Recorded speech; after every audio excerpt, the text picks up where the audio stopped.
evening, everyone. High school basketball has returned after a short holiday, and some of the top class ABC teams were in action tonight. We'll start first in Negaunee. The Miners hosting the Manistique Emeralds. Let's get right to the first quarter here as Tyler Windahl will go out to Jay Laurie. He drives in and he gets the layup. Then a couple seconds later, back to Eric Laurie we go as he gets a couple of steals here. Look at this, one steal, and then he goes back for another one here and goes down the court for another layup. Impressive night for this young man. He finished with 17 points. So Emeralds coach Todd Kangas will call a timeout to try to settle his team down, looking for more. So a little later in the quarter, Tyler Kangas will pass to Tony Floyd, who finds wide open Kobe Ryan. He knocks down a long 2-point shot, but the Miners were too much here as Laurie finds Tyler Jandrin. Nice pump fake here to give himself some room for the layup. He had 24 points on the night as the Miners take this one 77-33 over Manistique. With Marquette as they travel downstate to face Traverse City Central in the first. Larry Burnett to Vejas Grazulis for the layup.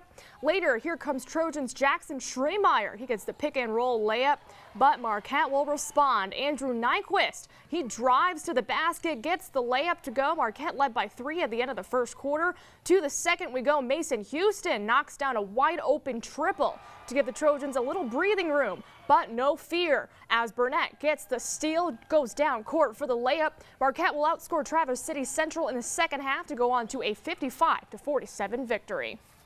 Over in Iron Mountain, the Mountaineers hosting Stephenson. First quarter, Brock Grenier uses the glass for the game's first bucket. 2-0 Iron Mountain. Eagles respond as Brandon Cow makes a nice move in the post. He ties it up at 2. Later, Levi Brock for the Eagles from downtown drains this triple. Stephenson takes an early 5-4 lead. But Iron Mountain would get back to work as Zach Cadell misses here but gets his own rebound for the putback. He finished with 20 points and 12 boards. We're tied at 14. To the second, Grenier from outside the arc knocks it down to give the Mountaineers the lead. But Stephenson hanging tough here. Nice steal, and Cow will clean it up on the glass. He finished with 21 points. Iron Mountain would score 31 in the second half to go on to a 58-46 victory over Stephenson. And some more boys scores. Escanaba goes on the road to West Iron County. They win by 19, 66-45. Cedarville wins at home by 7, 60-53 over Frankfort. Cedarville's Joey Duncan had 31 points.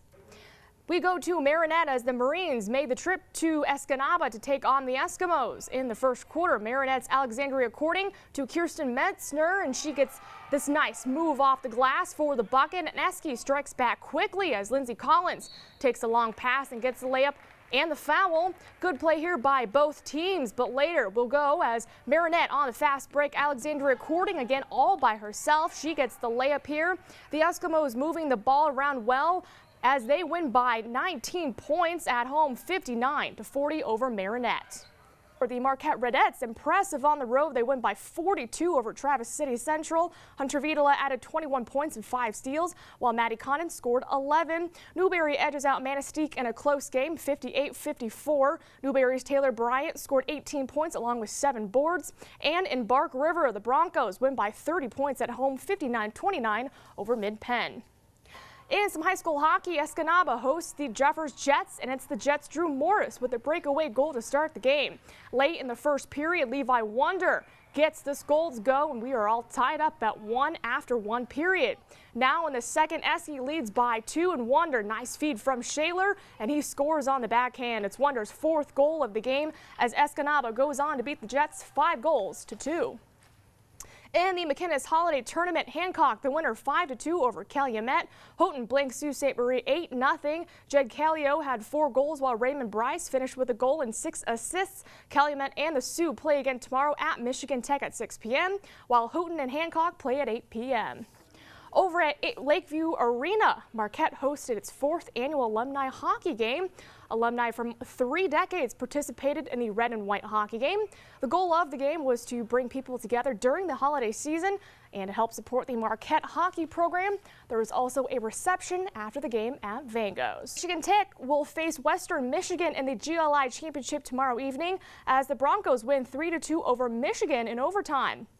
In some more WCHA scores, Boston College will blank Bowling Green 5-0, while Wisconsin does the same to Alabama Huntsville. Highlights, visit our website, uppermichigansource.com. And Beth, in the Pro Bowl selections tonight, Ndamukong Suh and Megatron were the only Lions selected for the Pro Bowl in Hawaii. And for the first time since 2005, no Packers were chosen. I gotta say, man, I admire how much you go and just read so fast. And all those names that you have to say, that's how you, I feel like in a way that's how I know you really know what you're doing, because some of those names are crazy. Thanks, Beth. There's a lot of difficult names, but a lot of great players, so, you know, gotta know them. Whenever there's a difficult name, I memorize it before I go on the show, but then I panic mentally in my head, and I end up saying it wrong sometimes. Yeah. I guess that's where the practice comes in, but you are so good. Oh, on fire. Especially with her Tiger shirt. I love that shirt. I am the Tiger right here. Thank you, Lily Zhao. Coming up, we'll see firsthand how to turn a football field into a honky rink. But first, here's Jay Leno.